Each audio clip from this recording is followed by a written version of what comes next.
The hallway floor was still wet when Daniel Cole, the night shift janitor, heard the faint sound of a child crying. It was past midnight, the hospital nearly silent, yet the sobs echoed like an alarm. Daniel froze, his tired hands gripping the mop. He had heard all kinds of things working at night, but this cry was different. It wasn't fear, it was heartbreak. He followed the sound until he reached the waiting area.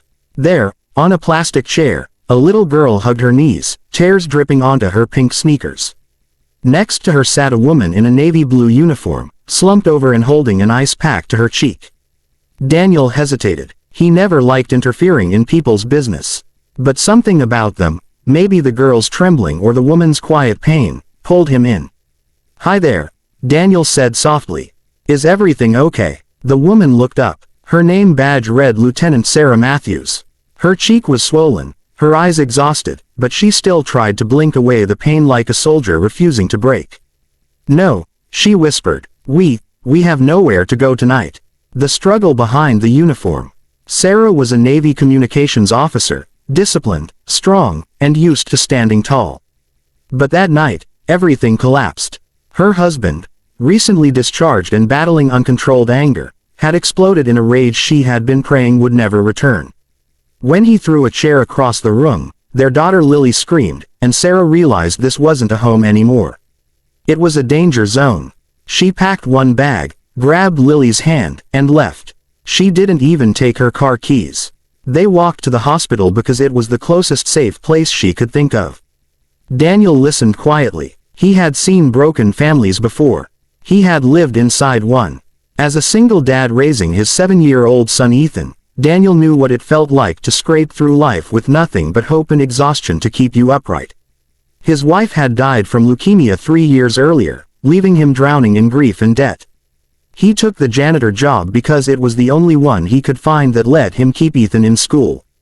He saw the same loneliness in Sarah's eyes, the heavy kind people hide behind polite smiles. "Look," Daniel said gently, "I don't have much.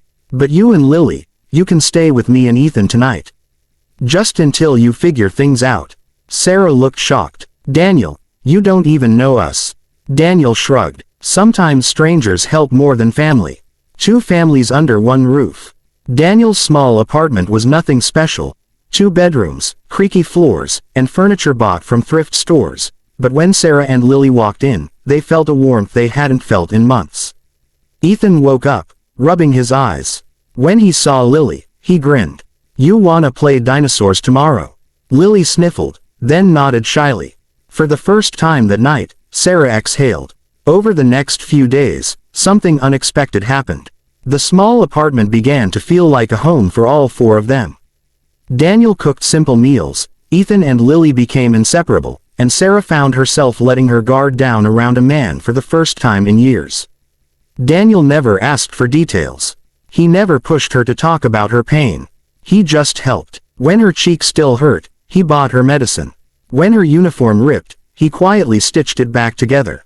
When she got calls from her husband, Daniel sat on the couch across from her, not saying a word, just being there. But shadows still followed them. Her husband began leaving threats. She feared the Navy might reassign her. Daniel feared losing his job, his home, and the fragile peace they had created. The breaking point. One evening, Sarah finally received the call she had been dreading.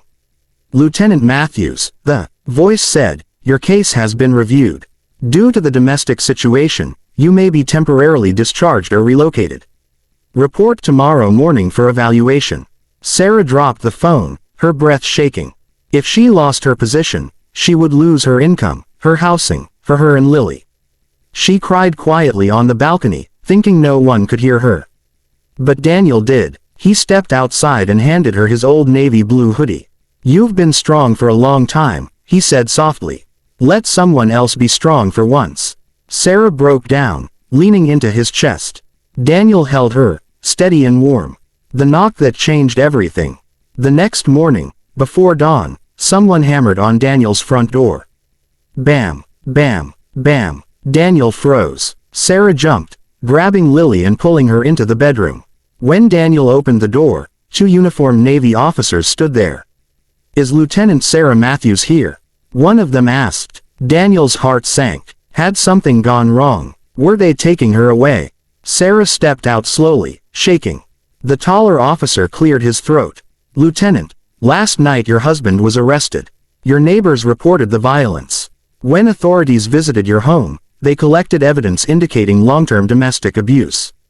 Sarah gasped, her hand covering her mouth. The officer continued, "Your service record is exceptional. The Navy is offering you full housing protection and immediate placement in a safer location, along with support counseling and a stability grant for you and your daughter." Sarah collapsed into tears, not from fear this time, but relief. But the officer wasn't done. He looked at Daniel. "Sir, Lieutenant Matthews mentioned you in her report. She said you provided safety when she had none. As part of her support package, we can extend family housing to you and your son as well, if you choose to remain under her emergency household registration." Daniel stared. I'm not family." Lily suddenly ran to him and hugged his leg. "Yes, you are." Sarah's eyes softened, filling with gratitude. For the first time since they met, Daniel didn't feel like just a janitor. He felt like someone who mattered. A new beginning. Weeks passed. Sarah, Lily, Daniel, and Ethan moved into Navy family housing. Safe, stable, and filled with new hope. Ethan and Lily attended the same school. Sarah got a promotion after her bravery and resilience were recognized. And Daniel eventually found work as a maintenance supervisor, finally earning enough to breathe again. Their lives blended naturally. Movie nights, shared dinners, laughs echoing in hallways that once felt empty. One evening, Sarah stood by the kitchen counter while Daniel washed dishes. "You know," she said softly, "that night you found us, you saved us." Daniel shook his head. "You saved yourself. I just held the flashlight." She stepped closer. "Daniel, I don't want this, us, to be temporary." Daniel finally looked into her eyes. "I don't either. This story isn't about uniforms or job titles. It's about kindness that appears quietly, like a knock in the night.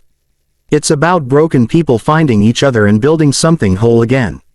It's about how one act of compassion from an exhausted janitor changed the lives of 3 people, and his own. Because sometimes, the family you're meant to have, is the one you didn't expect."